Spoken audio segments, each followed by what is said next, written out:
mah. Masak apaan? Berasnya kagak gableg. Buat masak. Lu, makan aja tuh lu. Garam matras lu uleg, lu makan dah. Cari sana lu. Lu molor aja.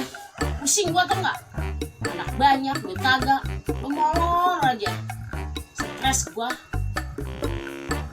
Udah bapak lu kagak pernah pulang. Sekalinya pulang gak pernah bawa duit. Alasannya dia mau jadi sepi. Bagi duit dong mah 1 juta buat beli sepatu ke mall. Bagi duit 1 juta. Pala lu tuh yang mall. Boro-boro 1 juta, 10.000 gua kagak gableg. Udah bapak lu jarang pulang. Sekalinya pulang kagak bawa duit. Kalau malam dasar lu tarikin mulu. Anak udah banyak, langsung bikin anak mulu. Tuh, nangkring pohon.